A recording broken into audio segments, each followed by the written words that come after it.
We are live with my man Jordan Brown, JB. What it do? My God, light skinned brother. Yeah. Pleasure. This is what, episode 5, I think. This is season 2 in the flesh. Shit. Yeah, it's been a great experience. I had Gabe on this joint. Fire. I knew, like, heck, a lot of people. I've seen most of them, but I know you on the second season. Yeah, this is what it is. I came to Philly. I'm like, Yeah. Let me see if I can actually talk to people. Yeah, man. It's a different vibe. Yeah. And I got young legend JB. Let's just get right into it. So you recently have been in a lot of cool projects, I want to say. You just got off tour with a band called Busty and the Bass. Yeah. And then you're also doing shows with RJD2, who's like a pretty famous DJ / whatever. Mm-hmm. It's all like sample, that sample-based DJ, and he's still rocking. I talk to like people who are a little older, and they still, they know who he is. And then even some younger people, like he was just big in the skateboard community, like the cool music, the underground cool shit back in the day.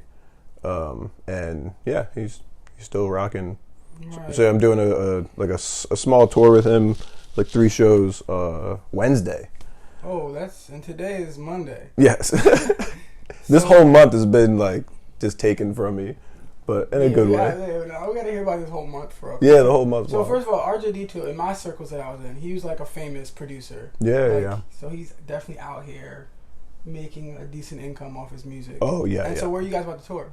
We're doing LA, San Francisco, and Santa Cruz, and then he's doing Denver by himself, because he'll do that sometimes. He'll like bring me, STS, and the drummer and the bass player for like these bigger shows and do like a live band type thing. Okay. But then he'll like go off and do like a smaller city by himself. Right. And then on the tail end of like August, it's Philly, New York, and Columbus, Ohio, where he's from and where he's living now. Oh, okay. So that show should be cool. But the one in Philly is like an Adult Swim block party type John, and it's gonna be Run the Jewels headlining. Cool. Bia is gonna be there. I just want to hear that one song, the Bodega John. Is that with J. Cole? No, she didn't say the song like I put on the can just to go to the bodega. Yeah, I just want to hear that John. Tierra Whack's gonna be there. Okay, she's dope. Yeah. So I'm just, like, there's some good names, and it's like a show in the city, and I can be backstage. Like that's really just like that is a big pro. Like, right, meeting people. Yeah. What is it like being on stage performing for thousands of people at some of these shows? Oh yeah, definitely some of the ones I've done with him have like kind of blown me away with like the amount of people. I actually watched the video of me doing my first show with him, and it was probably like 800 people room, and I'm like stiff. I'm just so shook. Yeah, like I just like was holding on to the mic, like did not let go. Like it was just so funny to look back at it. But then we did like the Red Rocks in Denver, which is like a 10,000 person venue, and it was pretty full when we performed like near sunset. We were opening for this other like big EDM big band, but yeah, definitely done some big rooms, and it's nerve-wracking, it's fun, it's like everything, Right. Yeah. It's nerve-wracking, it's fun, it's everything. Yeah, that's interesting, man. I'm happy for you that like you're moving in the right direction. Yeah. With your musical journey.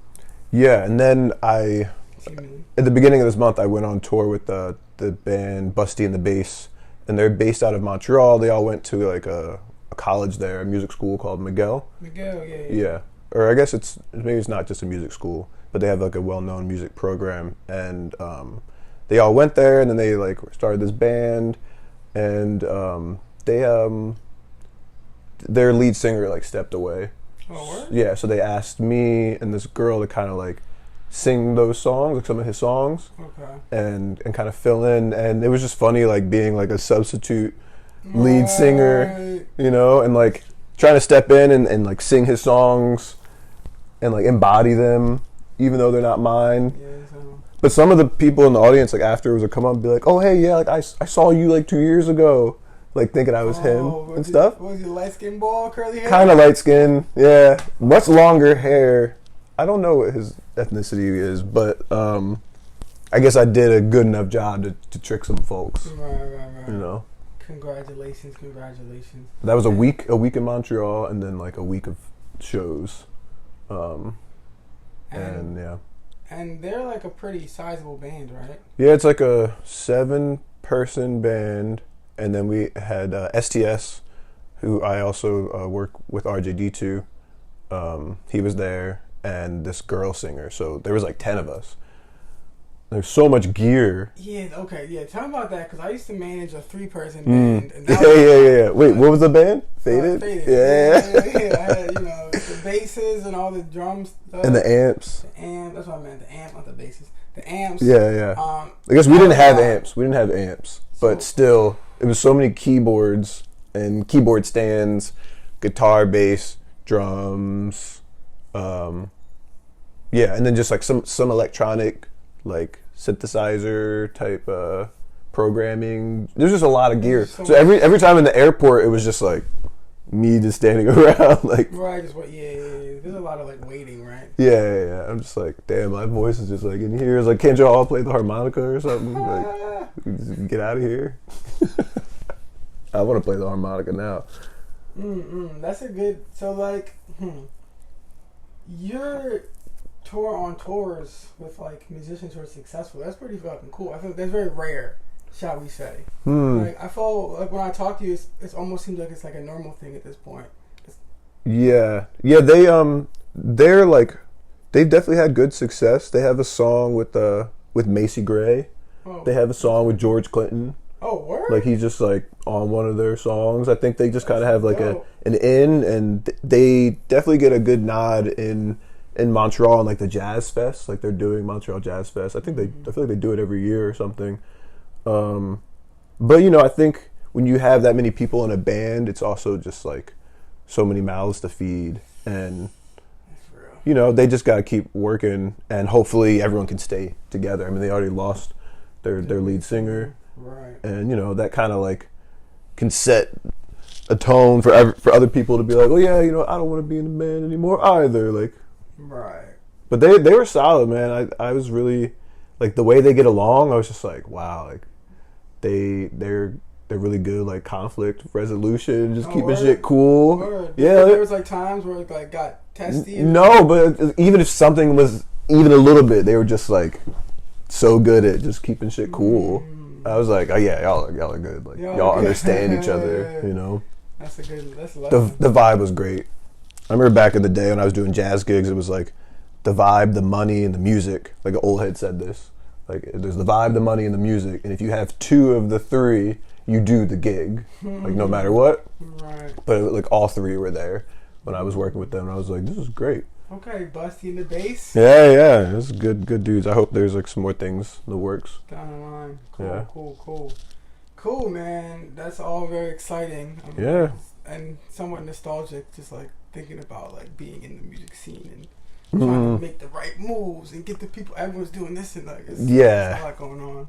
I really just feel like I gotta work on just the music. Like if I have a good song, that'll just speak for itself. I'm not really trying to get too like caught up in this social media stuff and like strategy, and like the music should speak for itself. And if it doesn't, I don't really know if I want to be that I don't want to be someone's like favorite artist if they're just like about some other shit. If you're just like, I don't know, like what Lil Pump or a lot of these people are there. Yeah. It's not really about the music. It's about right. like it's the image. The image, that's the word. Yeah. It's about the image. Yeah, you don't strike me as the type to.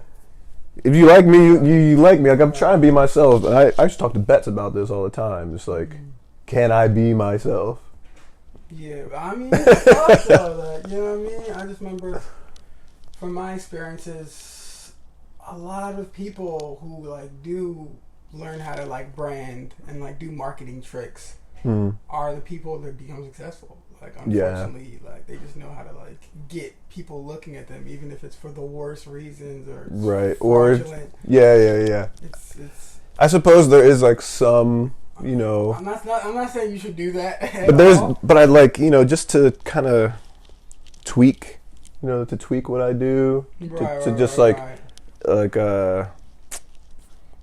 yeah, there's definitely some things. It's always a challenge. Yeah, yeah. I mean, especially now there's like a million artists. So like, Mm-hmm. but like, yo, okay. I feel like I still stand out though. Because you're really talented.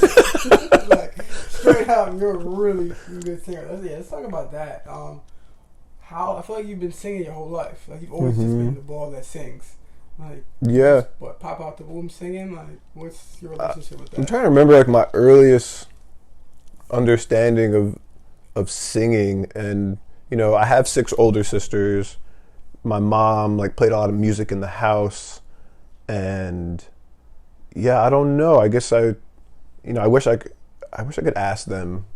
You should. Yeah, I'm gonna ask them more about like what I was like when I was younger. But I remember when I was 5, I like sang in front of the church by myself. I sang "He Got the Whole World in His Hands." That's cute. And somebody had it on video, but I think the video is like gone, which would be so cool to see. But you know, I was singing it and I forgot the lyrics, and the church like helped me finish. Oh, like, so like everyone's, you know, it's like this very cool moment. I vaguely remember it, but I definitely have heard stories that kind of like put it together, like the image, the video in my mind. You know what I mean? So it was definitely a church thing, and then I was in the church choir, and you know, sing a lot of Kirk Franklin. Like it was really cool. Some hymns. Doing some things, some psalms, and then I got into the Philadelphia Boys Choir, and they did like the Nutcracker at the Academy of Music every year.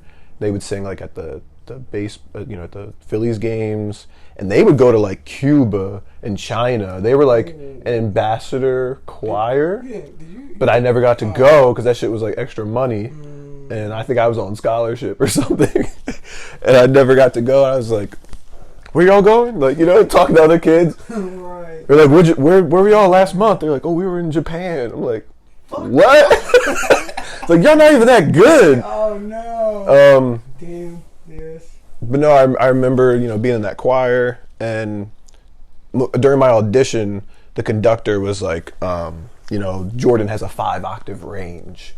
And I probably have like a 3-octave or 3.5-octave range now. So like when I was younger, my voice was just I could sing so high. It was wild. Yeah, I can't imagine. But like to me, you still sing so high. I still do sing really high. I had this a friend of mine, CJ Mills. She's a singer. Okay. I posted something and she was like, "How can you sing higher than me?" Yeah, you like. I was like, I don't know if I can sing higher than you, but yeah, it is a good thing. It's a good like tool. I actually want to learn how to use it more. Actually, at Henry, when we went to school together, there was we did Fame or Footloose, and the woman who was putting it together, I had to sing this one part where like at the end I just go like real high in this high voice, and I was like shy about it. She was like, "No, like that's the money maker. Like that's the money right there." And I just always remembered that. And I think about her all the time. I don't even remember her name. That's where the money is. Yeah. Out there. Yeah. She was really right. You know, I do want. Yeah, I want to like finagle some more songs like that. I actually have a song that's very high for with that group Busty and the Bass. Okay. I have a song with them called like My Parade. We were performing it at the shows, and we shot a music video while we were up there too. I didn't know like the extent. I thought it was going to be like a Tiny Desk type live performance, John. It was like a concept music video with like a $60,000 camera and like a crew. We were in the woods, and they wanted me to like get in the water. I was just like, I don't want to get in the water. You can't get in the water? Nah. That's a big ask. Yeah, but we did the one song like next to a river with the water flowing and like a roads, and it's like sun setting. The video is going to be pretty epic, I think. Word. Well, that joint will be in the description below. Yeah. Just tie it up. Yeah. Do you have songs with them on Spotify, right? I feel like I remember. Yeah, I have me and Malk's EP is on Spotify. Oh, no. Well, yeah, I know that, and I do want to talk about that. That's one of my favorite. Good. But do you have songs with Busty and the Bass on Spotify? Yeah.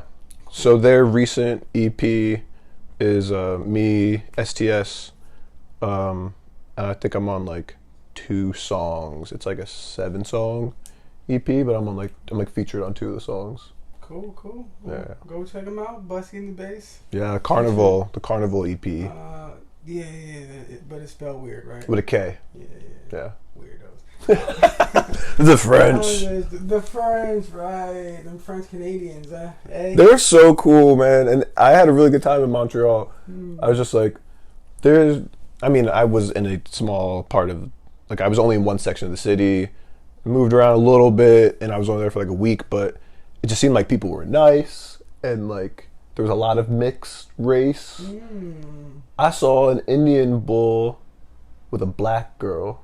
Hey. And I feel like I was like, have I ever seen that couple? Nothing's coming to mind. Right, that's what I'm saying. I'm even thinking, Philly's like pretty mixed, but I don't see that very often. I was like, wow, shit is like, It's gonna be a pretty baby, man. Yeah, shit.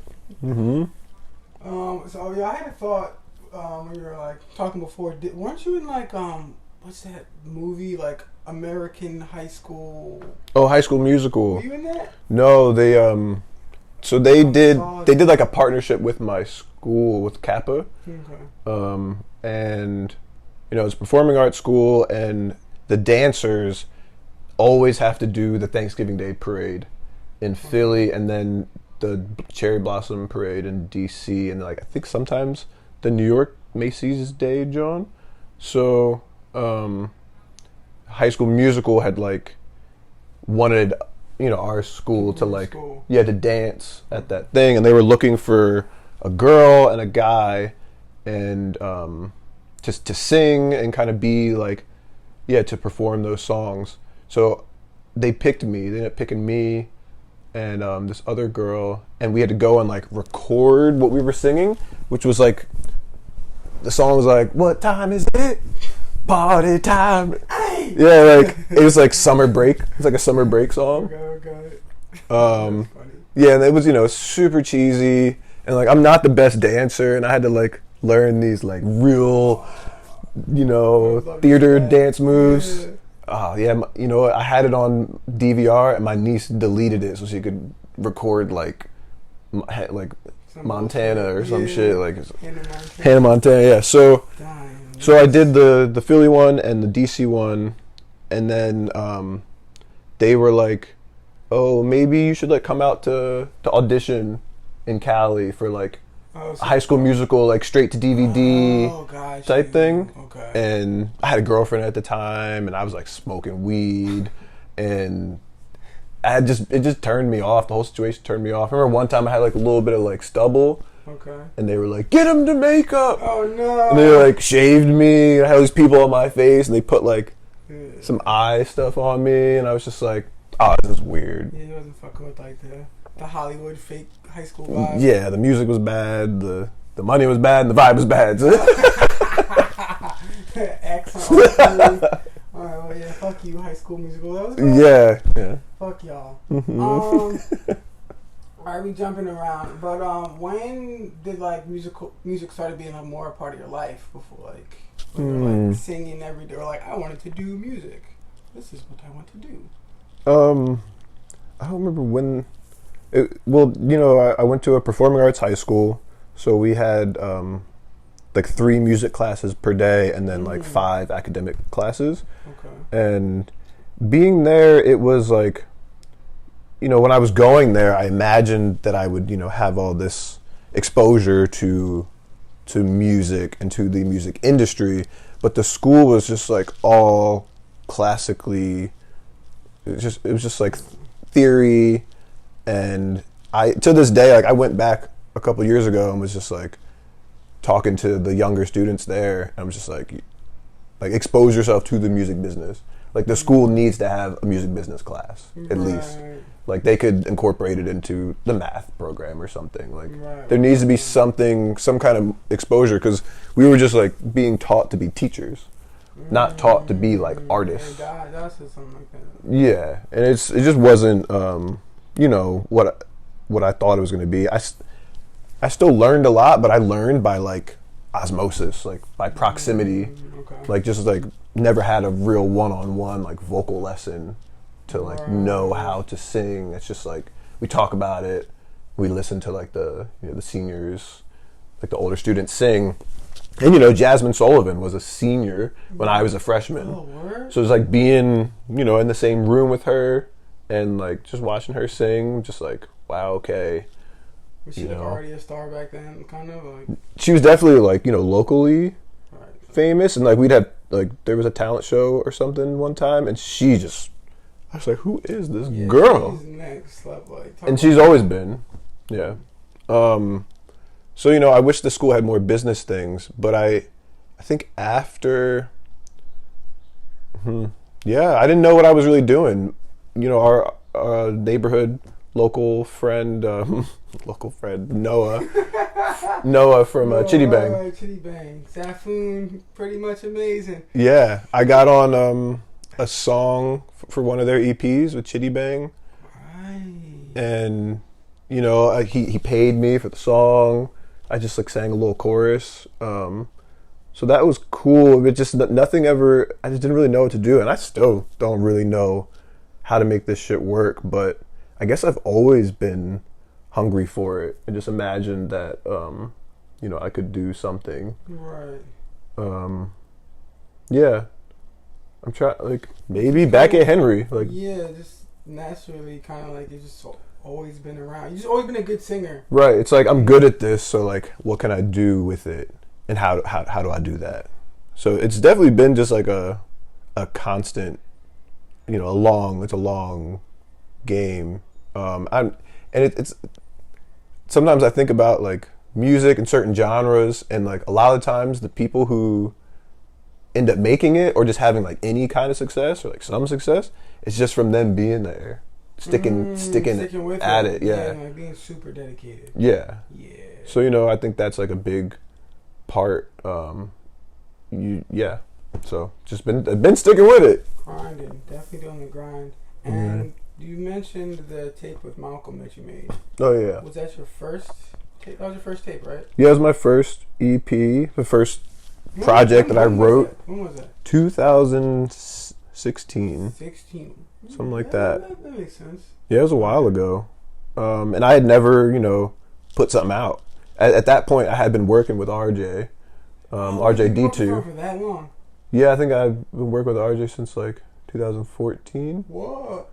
And the first I was on an album with him and STS, and I just singing like a lot of the choruses, and one of those songs is like in the Baywatch movie with The Rock. Oh, and like they use like the whistle that I do, like I whistle in the song. Yeah. So the Baywatch John, it was in the Entourage movie. Another song was in the Entourage movie. Oh shit! Okay. And then I didn't know these things. That's dope. This Netflix show that I was watching, and my song was just like in the Netflix show. You were just saying? No, it was the whistle. They're saying the whistle thing. They love the whistle. They use it for the Neighbors 2 with Seth Rogen. The Neighbors is like a pretty funny movie, but they used the song in the trailer. So like seeing those placements and syncs, I was like, word, like I want that. I want more of those. Yeah. And then I did a song with RJ on his next album, which is me and RJ, and that song took off a little bit. It has like 8 million views now. That's a lot. Yeah, but unfortunately, I didn't have a Spotify page yet, so I couldn't get that song's not on my page. Right. Damn. And it would have looked funny because it would be like 8 million, and then like my little song was like 4,000 plays, like 3,000 plays. Yeah, like this is my first project. I feel like there are things that I would do differently, but there's still parts that I really like about it. And yes, all things. Yeah, I have friends who still really bang with it. I bang. Goodbye. Yeah, Goodbye is with John and DD Date. Yeah. I'm actually trying to do that with Dahi. In the eye. We're trying to make like a live performance. Oh, or that like get it on video. No, we're gonna perform it at time on July 9th. Time. July 9th. That'll also be in the description. That song's actually hot. You like almost rapping. Yeah, I think you know, I listened to so much rap growing up that like the idea of singing and just, you know, only saying a couple things doesn't seem that cool to me. Okay. Like I want to like tell a story. I gotta be like You sure did. saying a lot, and yeah, it's a fun song. I like to think of it as the first Old Town Road, Lil Nas X, John. The original.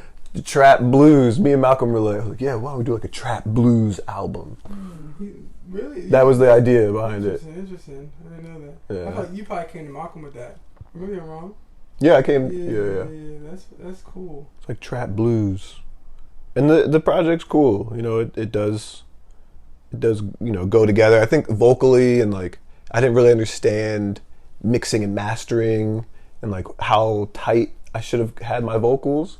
Should have had things a little tighter. Some of my harmonies are a little questionable, but like, you know, I still love those songs. Yeah, they're definitely like, you know, I have a lot of friends that make music and whatever. One of my faves as far as like shit that I really like play and like want to listen to. Like, yeah, you can listen to it. It's digestible. Goodbye. Yeah, it's a banger. Okay, yeah, that's gonna lead me into that place. So Goodbye was a very like specific song in your life, right? Mm-hmm. It's like maybe very impactful because you wrote it, now correct me if I'm wrong, about your ex-wife. Yeah. But at the time you were still with her. Yeah, it was a funny song. Actually, I wonder what you know about it. I wonder what you think it was about. I'm not sure because like part of me was feel like it was around the time that you were going on these tours, you were like traveling a lot, right? And it's like I remember one of the lines, or maybe one of the other songs is like, I gotta like go on tour and get this money. Like, sorry. Yeah. You know what I mean? So I feel like I'm honestly I don't know. Like halfway, it's about you going on tour, like having to spend time away. But then I'm wondering if another part is about you guys breaking up because like at that point you'd been for a while. I want to say like a couple years or a year after the song came out, or sometime after you guys broke up. Divorced. No, it wasn't about breaking up. It was about the music thing. But it was funny because I tried to say that like I got to do this time. I love you. So like I was saying like the music can be like a jail. Yeah. Like doing time. Right. And like, you know, having to do these things. And then it was also like this plug. Like I say something about a plug in the song. And like RJ was the plug, but like talking about it like weed. And doing this time was talking about like me also like maybe getting locked up or something. It was a lot. It was just like a lot of different. There's a lot going on. Yeah, I feel like I'd have to look at it to remember exactly, but it was just like all these pieces. You know, saying the music industry was kind of like a prison, like a jail, and also like talking about the industry as like a drug or like selling drugs. So there was just like a lot of little innuendos. Yeah. That's interesting. I'm trying to think of the way I want to ask these questions. Yeah, let's get into songwriting. What was I guess I don't know for these specific songs. Like you said, there's all these different metaphors. Mm-hmm. Who are you speaking to? You speaking to yourself? Why are you writing this? How are these songs coming together? Because they all seem pretty personal. Yeah, for sure. I mean, I think there was like love and love lost and like some lust. And, you know, some of them were like problems I was having in my current relationship, problems I've had in like past relationships, or just, you know, just hurt of relationships. And then even just from like other people and just like feeling what other people feel in their relationships and like the, you know, the stories I've been told and just kind of a little bit of acting, you know, a little bit of like just embellishing or like whatever, just like making something bigger or like more dramatic. But like Leave It Here, I think Leave It Here was the first song that me and Malcolm made, and yeah, that one was definitely about like breaking up. And then DD Date was like Yeah, what's up with seeing that? like a super attractive girl or something. And I had met my ex-wife near Kelly Drive. So it was, I think it was like about calling her like the devil. Oh, but Yeah. that's trippy because y'all were kind of still together. Yeah. But I guess it was definitely like on the way. I mean, I think it was just like playful. It was just like, oh, you know, this is Fully calling him the devil. yeah, this is like me when I'm mad at you, or like when I think you're, you know, right when the kind of drawing. when the drawing shit comes up. Yeah. The DDD. Waltz was just like a sex song, like a lusty song. Goodbye was the thing we were talking about, and then oh, what is the other song? So good, dog. Yeah, I like performing that song. Jazzy vibes. You know, all the samples. It's unfortunate it's all samples though, because you know, it can only go so far. Like if I ever get big and they see that, Right, they take that whole thing down. Give me a piece, cause. I just take it down. It didn't have enough Word. money behind it. If I'd made some money off it, they'd probably come for it. But since I didn't, they'd probably just tell me to take it down. That's bullshit. I hate how that shit works, but Yeah. there's also, I guess, there's some rhyme or reason. Mm-hmm. Are you cool with talking about that relationship? Yeah. Cool. So something very interesting, I think is interesting about you, is that you got married at 23. Married at 23, Yeah. and can you just tell the story behind that? I don't have to like. Yeah. So I met my ex-wife like at the Wawa. Near Kelly Drive. Yeah, near Kelly Drive, and I just like approached her, and like I don't really do that. It reminded me of like back in the day, like being at the mall, like going to the mall. You know how they used to get numbers. I guess numbers. Yeah. I can never do that. I don't think I ever did it. But my homies were always doing it.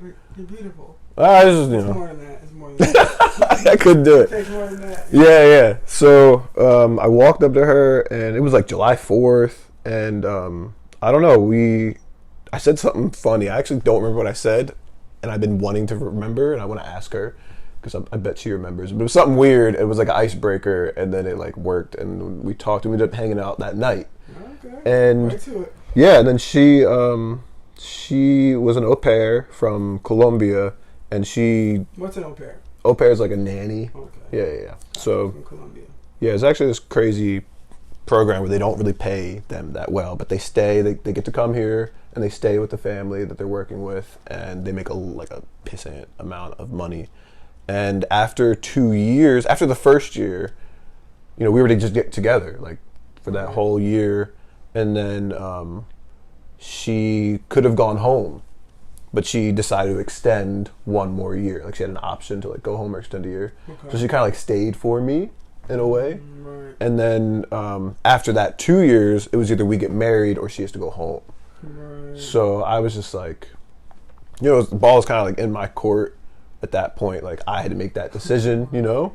That's a big one. Yeah, and you know, we were definitely in love. She's a really sweet person, and I just wanted to see like where it could go. So we got married. I was 23, she was 24, and This was then 2013. 13. Yeah, I almost said 2003. It was terrible math. We were on different planets in 2013. Yeah, you were just like I was losing my right mind. out of We were college. married. Yeah, I was also losing my mind getting married. Facts. But I remember, you know, us like smoking blunts on my couch in that one apartment. With Easel. Yeah. My God, he has a cat named Easel. Sorry. Yeah, three-legged cat. Three-legged cat. The coolest cat. I'm about to get a tattoo I of used to- him. Yeah, I used to go up to the house, get fried, and just like kick it with Easel. Yeah, he's still the homie. But that apartment is the apartment I chose to get married in. I remember like being in my room, being like, "Let's do it." Let's do it, yo. I can imagine young JB like, I'm getting married. Yeah, I mean, it didn't. I was like, if it doesn't work out, I can get a divorce, and it didn't work out, and I got a divorce, and it's fine. It's fine.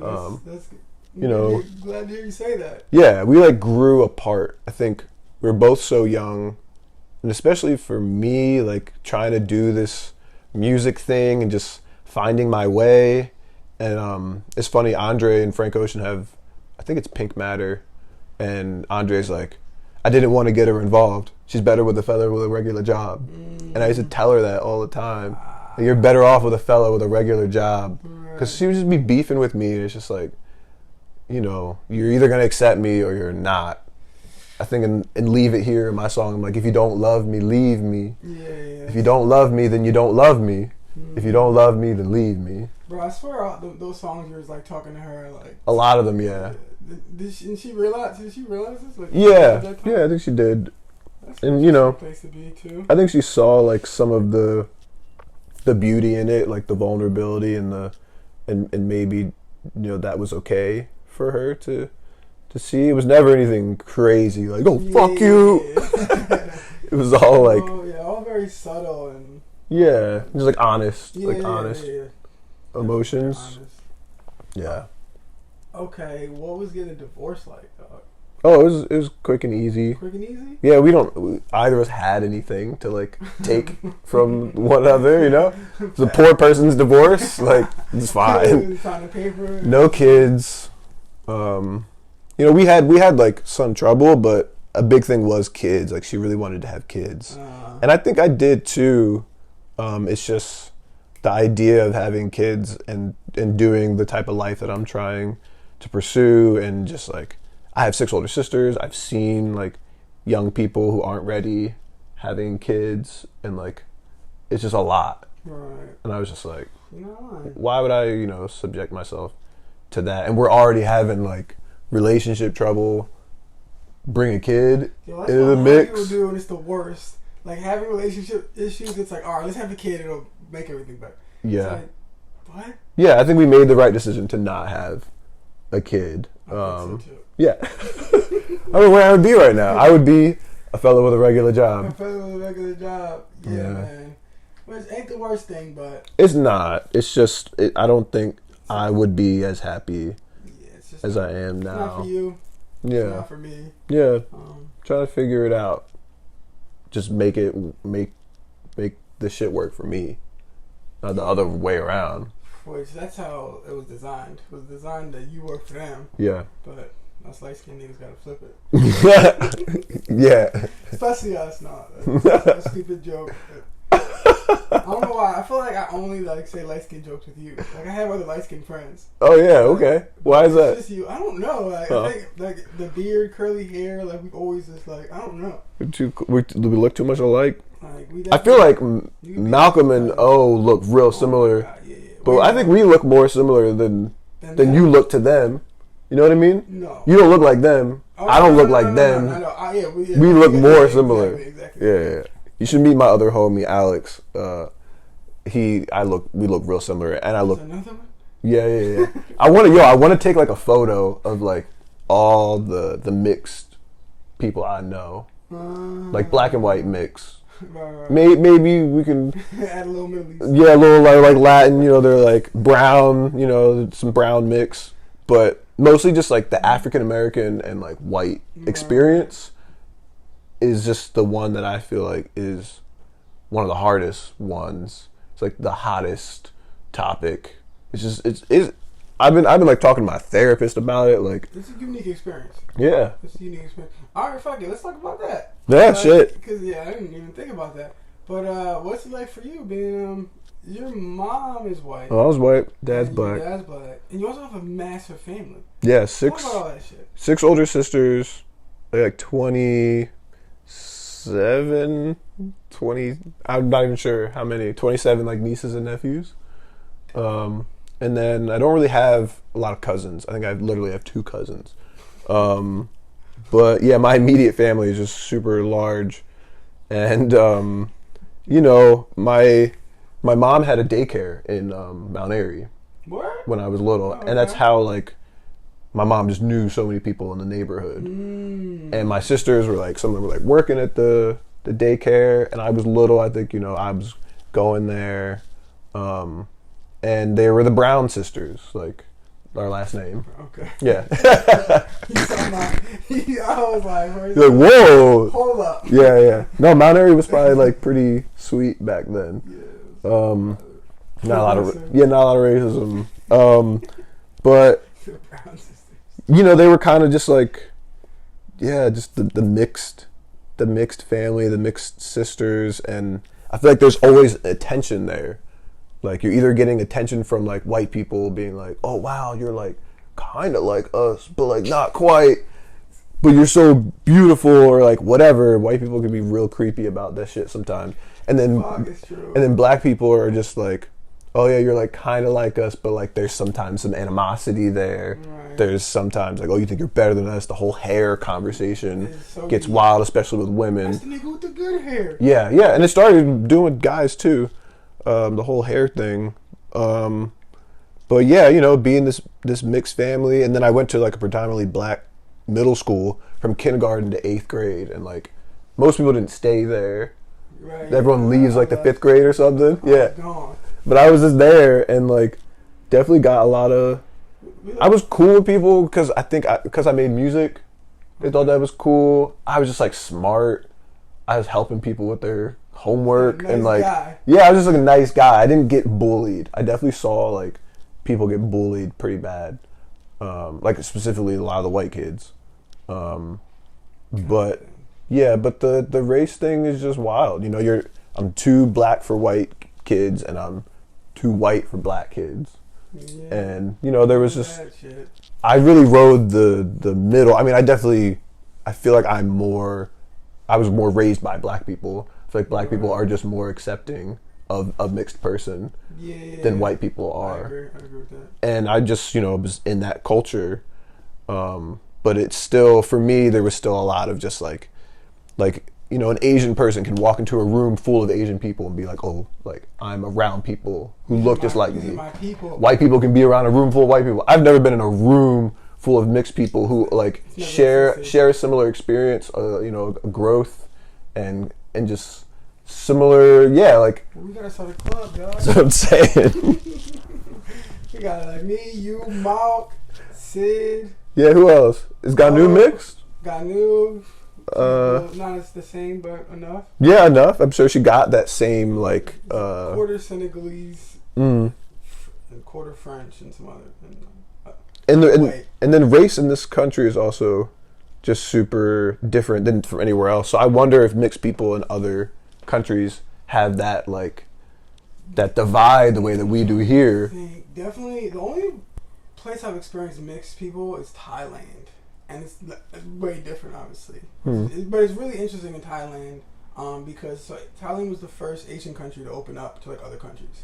So like in like the 50s and 60s, they had Indian people and Chinese people coming in. And in the 70s, they started after like or during the Vietnam War, the soldiers started coming over for whatever crazy activities they did, drugs and prostitutes. Yeah. And then like all the world started coming after them.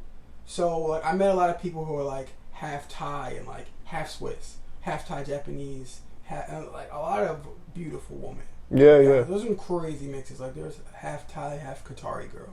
I was just like, whoa. Yeah. That? What is that specimen? But yeah, I feel like there's nothing like it. Maybe England, maybe. Right. I don't know, but. Nah, because there weren't really that many black people. England probably has like some, you know, they definitely have racism. There's definitely like racism, and then it's really like colorism. You know? Yeah, okay. It's like the colorism makes these assumptions that lead to racism or something. It's fucking ingrained in our brains, though. It's super real. Yeah, and then sometimes I'm like, is it just in my head? And it doesn't really matter. Like it's ingrained in me that it matters, but if we go into it like it doesn't matter, no, that's not true. Because people still be treating me crazy. Like yeah, it's tough. I feel like internally, like for me, like me as me, I mean, not gonna say it doesn't matter because it is an important part of who I am, but at the same time, I've like tried to move away from like I feel like it's an identity thing. I'm trying to move away from the identity. I was like, look, I'm a black and white person. Like, I have black family. I definitely, like, leaned into it. Yeah. Now I'm just, like, I'm just out here. Like, I'm just ball and, like, all, like, whatever you want to place on me, y'all got it. Right. But, like, I don't got, like, I'm trying to figure out other what's things. Going on. Exactly. I'm not worried about it. But I do relate, especially with for me, the way I put it was always, like, for the longest time, I was pretty much either the darkest dude in the room are the lightest dude in the room. Yeah. Or I just had Mount. It was like we were. Like, yo, we go hang out. It's like, yeah. Or if me and Mount went somewhere, like we were the darkest and lightest dudes in the room. Yeah. We just switch back and forth. Yeah, I think, it definitely made a bigger impact when we were younger. Yeah. But I can still feel it sometimes when I walk into like a really white space. Mostly white spaces. Like I'm cool in black spaces. When I walk into like a super white space, I'm just like, oh shit, okay. It's always there. Interesting. It's always like there in the back of my head. Yeah, that's real. We share a lot in that way. Yeah, and then the George Floyd shit happened. You feel more different around white people. Yeah. Yo, do you do this? Last thing about this topic. So, I speak different when I'm talking to black people and white people, and I noticed it. Like my girlfriend noticed it about. Oh, like code switching. Yeah, it's like code switching. Yeah, I think that's what they call it. I never heard that. Yeah. But I definitely. There's a podcast called Code Switching. It's pretty cool. Interesting. Yeah. Interesting. Yeah, I be code switching, and it's like a survival skill. It is, yeah. Fact, like that's it's different language. It's pretty much like a different language. Yeah, for sure. And that's one thing. Like throughout my life, like most of the good things in my life have just been like because of my social skills. So at a very young age, because of sports. Yeah, I was playing baseball in the suburbs with like kids who like dads were CEOs. Right. I was playing ball in Germantown with like hood niggas who was like trying to beat me up because I was too good. Yeah, you know what I mean. So it was like you got those bit. Like I learned how to talk and like finesse my way out of a lot of different scenarios, and not even out of situations, like into situations. Into situations as well. Interesting reality for us. Yeah, man. Light skin balls. And then I think there's gonna be more mixed people. So like I'm just wondering how it's gonna be. Yeah, cause some of my nephews are super mixed and like they're like reaping it just seems like super good for them. Like they're reaping the benefits, or I paved the road for them. You know what I mean? Like they're good. I don't see them getting it as much. I do want to ask some of them, and honestly, most of them are like not necessarily light skinned, because I guess my sisters are half black, and then a lot of them have like black boyfriends. Right. So those kids are like 3/4 black and and a quarter white. Right. But some of them are like more mixed, like, and I do wonder how. There's 27 of them. Yeah, I think I lost count. There's definitely something around there. That's crazy. Yeah, my one nephew Ezra is the cutest little baby I've ever seen. I was about to show you a picture or something. But yeah, I mean they're just little light skinned babies, man. Yeah, and I hope they don't have to feel. I hope they don't have to feel like they're different. Right. Because I definitely felt different growing up. Interesting. Did I feel different? Yeah, I did too. I definitely did too, for sure. Yeah. It's cool. Like shout out to Malk. It's good. Like having a best friend since I was 4, who was also that. Yeah. It helped because we was like the light skinned boys together. Right. And damn, I did not have that. I had like a little brother. I had like a twin in the womb, and he died. He like didn't make it. No. Yeah. Apparently, it's something that happens like pretty often, but we didn't know until like ultrasound became a thing. But like, yeah, I was supposed to have a twin. Time out. And that would have been so fire. Yeah. What have your reflections about that? What has come up with that? I don't know how like far along it went, but the thing I always imagined when I was younger was like his body, like my mom's body decided that he wasn't gonna make it, so it like shut off nutrients, Right. So he like died, and then or she, I don't know how far it got, if they knew what kind of twins, and then like his body, like I got some of his nutrients in my mind. Right. And then like his body, his physical matter, like went into like my mom's womb, or maybe like I took some of his whatever.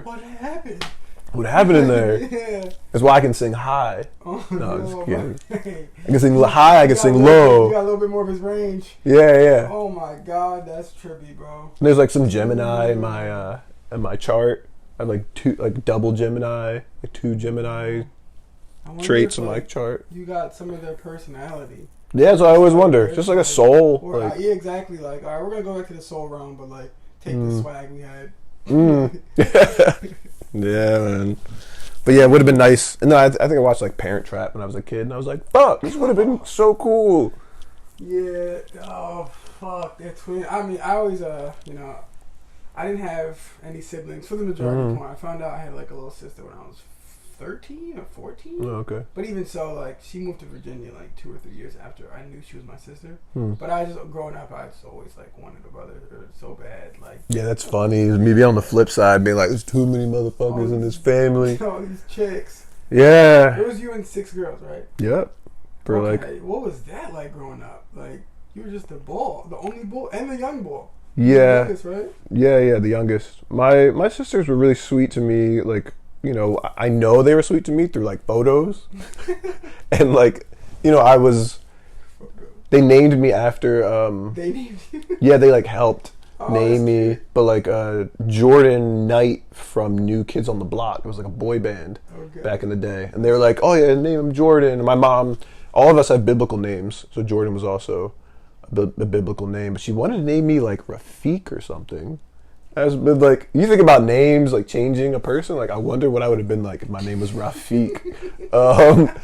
You were definitely been on the show and a half, like. Yeah, but it was nice. Like, you know, they were sweet. I think an annoying thing growing up was like, you know, my 2 youngest sisters had like, they had like a cute friend or something. And them just being like, oh, you're so cute, you know, you're gonna be cute when you're older. Right. So I don't know. I think maybe that's why I was just like so like girl crazy when I was younger. So I was just like around them all the time. Yeah, and like, you know, they're friends, they're cute friends.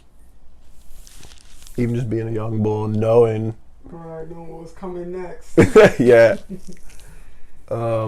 Was it chaotic though? Like there was fighting. Chaotic. Yeah, they were fighting and just like beefing with my mom too. They did. Yeah, they did. They did. You know, they're just at like rebellious stages, and it's like somebody's getting out of their rebellious stage, and someone else is getting into their rebellious stage. It's like 6 of them, bro. Yeah, just like that's a lot.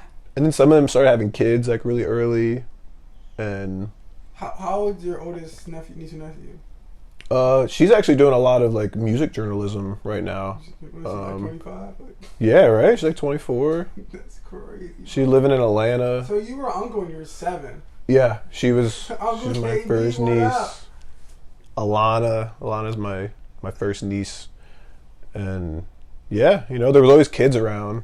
I think even in my family, like there was no one my age, so like this idea of being in the middle happened there too, like race wise, like being in the middle. Okay. Like I had my older sisters and I had like all these nieces and nephews, but like when I go to a family function, like there's nobody my age. Right. So I'm always just like. How old's the next oldest sister?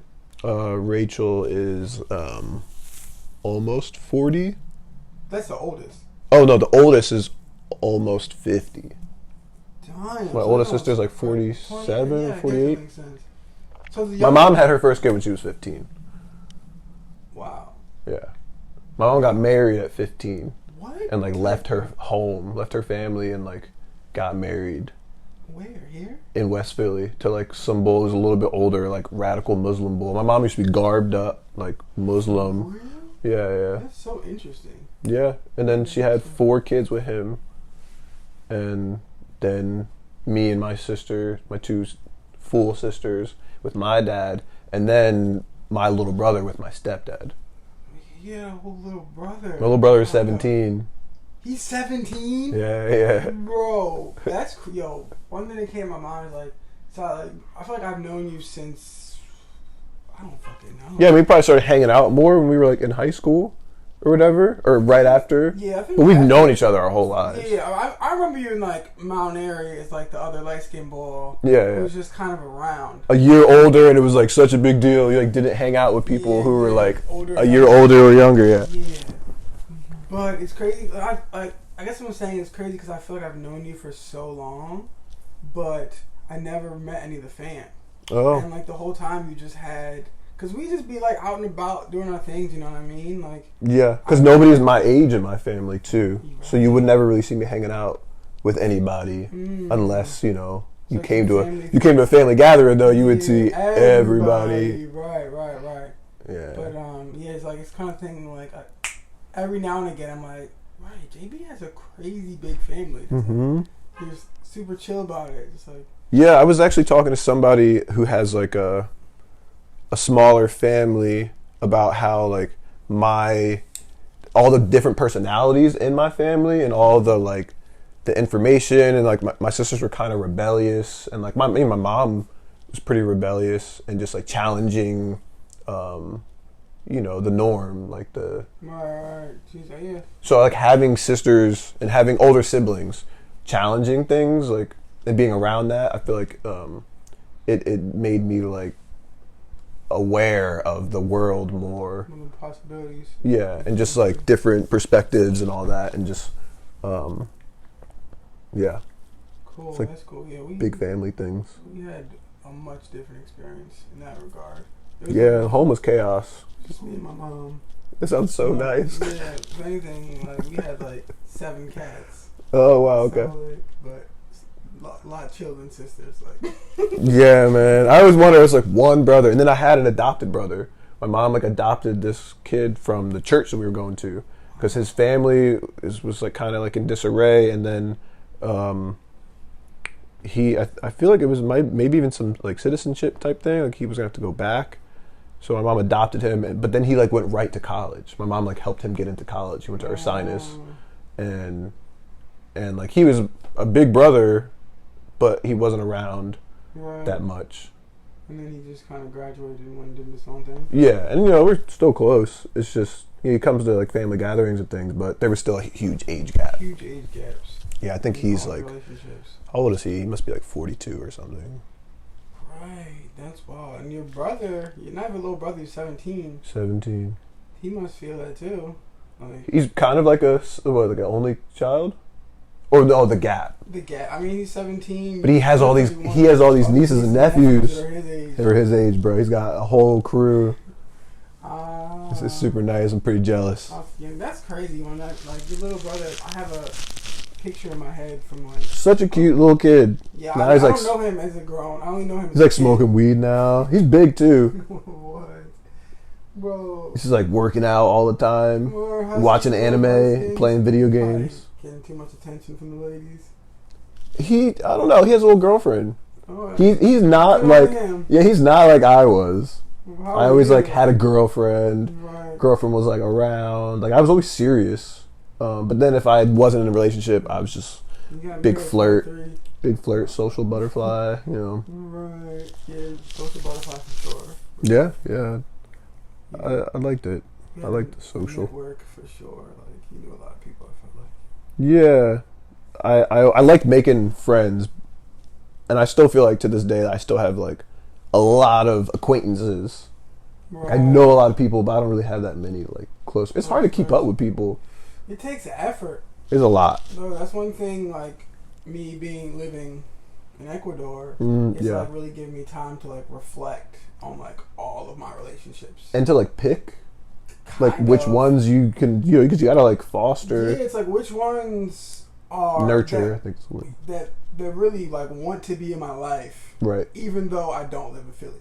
Yeah. And which ones is like that there's some reciprocal energy, because there's people definitely in my past where I feel like I just was like putting in so much. Yeah. And then I went to Thailand for a year, and like there was nothing. Like didn't hit me up, weren't whatever. So it's like what love? Like there's some friends. It's like with me and you, it's like we could not talk. Yeah, this is always love. Yeah. And it's just like, all right, we're gonna like random DM, come through Philly. What's good, JB? And like have a little discussion like this. Yeah, I'm in person. I'm very in person. Right. But if I know you were talking about maybe like going somewhere in the future, it really takes like a conscious effort to keep these relationships. Yeah. They are. I mean, to me, like my friendships are super important to me, and I've definitely just over time seeing of like, oh, like that's not really a friendship. That's kind of just like we were just like cool years ago for whatever reason, and as time goes, it's yeah. It's very interesting to see, but even another go around being in Philly again kind of showed me that even more, like be able to see like where I'm at with these people, and like some friends, it's like okay, like when there's some things that I want to talk with this friend about. Right. Like, this is some difficult, vulnerable shit. Let's have this discussion. There's other people that, like, we are good friends, but there's some levels we don't go to, which is okay. Yeah. You can't talk about the deep traumas with everybody. They don't want to. You got some friends who are just funny. You have a good time with. Exactly. I got some friends that I just like go watch the game with, just bust it up, chill. We're not about to be talking about like our deepest, darkest secrets, which is cool. But then there's also friends who I used to hang around with that I realized that like they weren't really bringing anything to me. I was just like putting all into them, and then like shit got toxic, and I was like, this isn't really worth it. Like, this is kind of a waste of my energy. Yeah. So I had to kind of just step back. I guess we had more energy when we were younger. Oh my God, yeah. But we have less energy now, so it's crucial. Yeah. Yeah, you gotta pick who. And I'd be wanting to make, like, I'd be like meeting a new person and being like, oh, this person's dope. But I'm like, damn, I can't like take on a new friend right now. But I feel like I still kind of do it. I'll like meet someone new and like try to just like keep, some back and forth. I send memes, like send them some funny shit. If they come to my mind, I send them a little message. Like, that's fucking key. Yeah, I like to just keep, like, my DMs on my Instagram is just like, I always have unopened messages. I have like 20 unread messages right now. It's just a random person I like reached out to and sent them something funny, but like, then it's back and you're like, and it takes a while. It's like a long response, but I still keep in touch technically. Right. And then when I see people in person, it's just like I really do like in person. I really like one-on-one conversation with people. So like, I'm glad you came, man. Oh yeah, man. This is cool, dude. I got 2 more questions I want to ask. Word. Before we can get you on your way.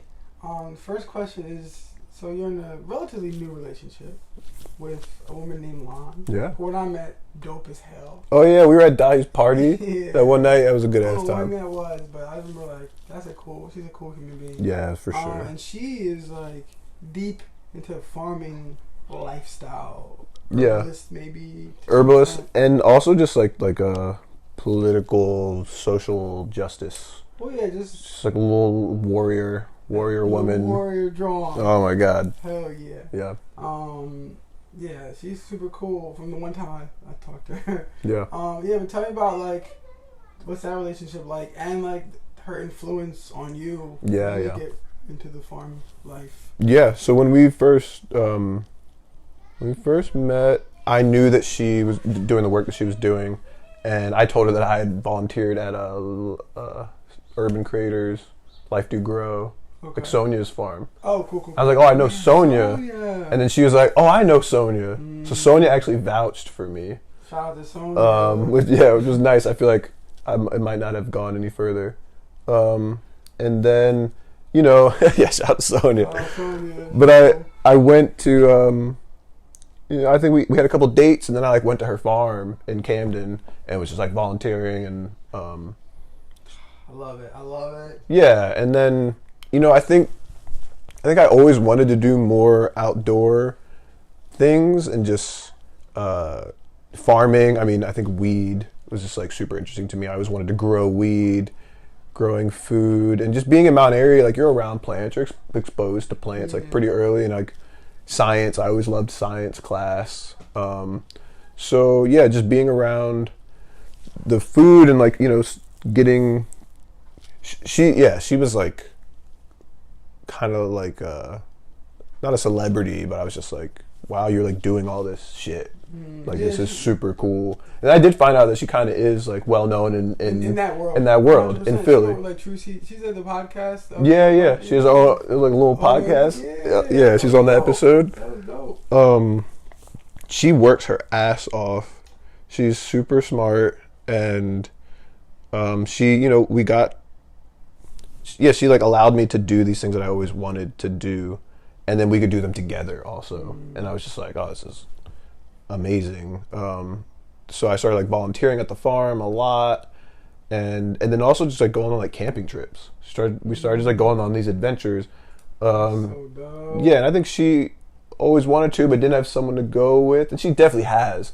But when she wanted to go, she didn't usually have someone who was super down to go. Right. And I hadn't been camping since I was like, younger, because I just didn't really have anyone to go with the same type of thing. So we found each other and just started like, doing camping trips. And we went to the Galapagos Islands for like 4 weeks, and we were working on a farm there. Yeah, I remember that. So dope. Yeah, it was super cool. It was like a farm where the lady was trying not to use any pesticides and do like very natural growing, natural farming. I think she actually went to the like famous agro school in Indonesia. That's like a green, I can't remember what it's called. But yeah, now I'm working at Lon's farm in Camden, and just like as like a, just a groundskeeper, and just like doing anything that needs to be done. Really, I'm like her assistant in a lot of ways sometimes. That's so fucking cool. Yeah, if she needs something done, I can just like go and do it when she's busy, because they also do so much work with like high school students, and there's all this programming and grant writing and just keeping everything afloat. So like she does all that, and then she also does all like the farm stuff too. And it's really a lot of work. Just the farm in general is a lot of work. That's what I'm saying. Yeah. So then she's also doing all this computer shit. I'm just like, wow. She's a beast. She is. It's I can. Yeah, I hope she can like keep at it in some way. I also hope she can like tone it down in some way. Find a little bit more. She definitely wants to just be farming, I think. I feel like that's in this short adventure that I've had with farming, like it seems like everybody's issue. It's just like there's so much shit to do and not enough money or resources. Yeah. Every single like organization that I've been in contact, like that's the issue.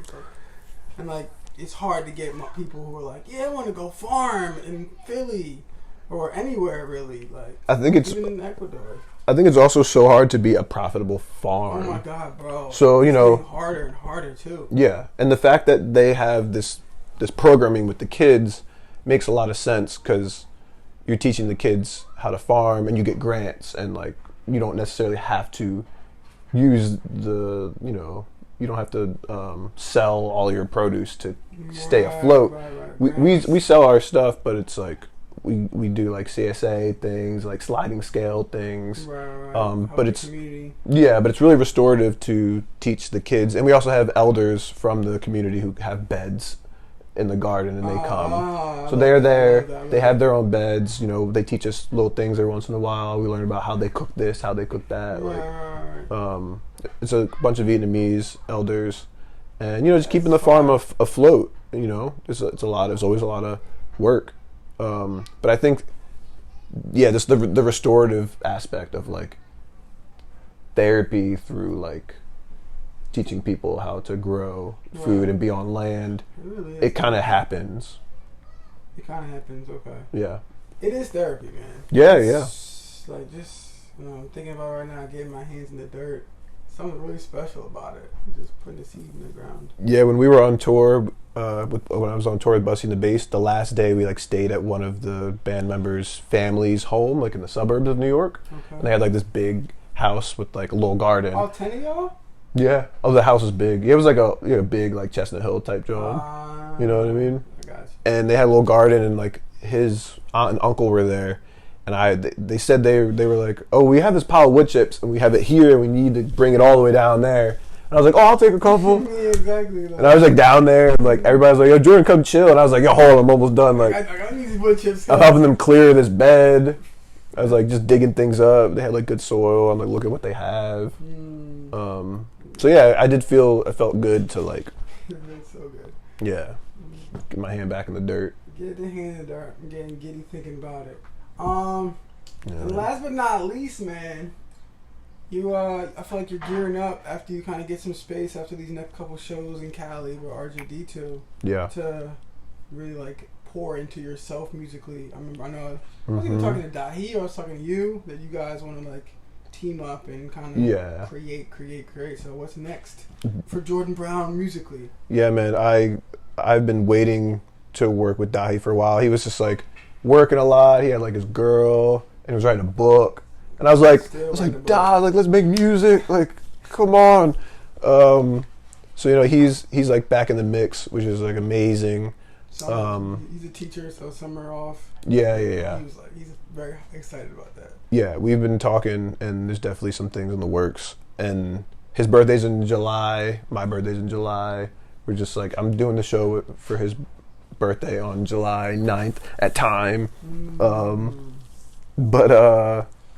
Yeah, the whole idea of like albums and like this complicated part of putting music out and just, you know, pouring all your energy into this thing, like I'm just not really with it anymore. I kind of just want to like put out singles, put out small projects, because I just feel like, especially with the licensing shit and like getting, you know, your song synced into something, or like the podcast stuff, like just anything that's like a quicker turnaround, and like the whole idea of touring, like I'm not really super into the idea of me having a bunch of songs and just like touring. It's just not interesting. It's just not lining up to me. I know it's like the way, but I'm still just trying to do something different. And I feel like if I could just get one sync and just like keep in the mix with those people, yeah, I know it might be hard to make those relationships, but I just want to make singles. I do want to just make a bunch of singles. I have a couple, you know, that I'm like kind of peeling through and just fine tuning. But yeah, I definitely just want to just and I think the fun about singles is they can be, you know, anything. Right. They don't have to like flexible. Yeah, like an EP kind of has to be like, or an album has to kind of be on like a vein, like the same vein. But you know, as long as I have good songs, you just make shit that you like. Yeah, and it sounds fun, you know. And I was working like that. I was working with this homie, and he lives in Texas right now, but we made this song, and like he sent it to his licensing people, and they were like, "Oh, this sounds good. Like we'll send this around." Right. And they sent it to like the musical director for Euphoria, the TV show. Oh shit. And you know, there's a chance like something like that could happen. Euphoria. You know? Hurry up. Yeah. Season 3. Y'all freaks too, like. Yeah, the song is cool. And then like I played it for Dahi, and Dahi was like, I want to put this in my movie for his book. Bro, it's like a little futuristic, like the song is kind of futuristic sounding. So I don't know, I just want to make sure I'm having fun. That's extremely important. I feel like if that comes across in the music will be good, and then the music can get itself something, you know? Yeah, man. Let it sync at all the places. Definitely Euphoria. That'll be. Oh man, yeah, that'd be super nice. But you know, just keeping at it. Cool, man. And there's a cool little foundation or network in Philly, like a studio. We got like a good group of people around. Yeah, I feel like shit is coming up. Like Philly is coming up. Like I think people are taking musicians in Philly more seriously, Cool. And you know, like the venues, like the smaller venues, and trying to make these cool spaces. You need the artists. You need musicians. Yeah, exactly. You need that. Yeah, man. And it brings people, like, for sure. Right. Especially dope artists. Cool, man. Well, fucking break this shit open, bro. Oh yeah, the rest of the summer should be real fun. I'm just so tired from everything I did in June that it's also really pushing my hand to be like, okay, yeah, but like, what are you doing for you? Right. Yeah. Take that step back. So you went on tour. Then you went to Mount Zion National Park? Yeah, and Bryce Canyon in Utah. I'll show you a picture afterwards. So cool. Utah's so next. Yeah, it's like 5 days. We were just like driving around, you know, pretend homeless for 5 days. Oh, you slept in the back, or you had a tent? We had a tent. We just tented up. Or you just like tent wherever? Yeah. We did some BLM land, just like the free land, and then we stayed at some campsites, and then I'm leaving on Wednesday. So the whole month of June has just been gone. Yeah. Yeah. Well, gone and having like interesting experiences. For sure. It's not you're not like on an accounting business trip where you Right. just, well, man, if you like accounting. All right, but let's get the fuck out of here. Yeah. Appreciate it, JB. Yeah, man. Brown. Hey. The double. Yeah. If anyone's still watching, I appreciate y'all very much.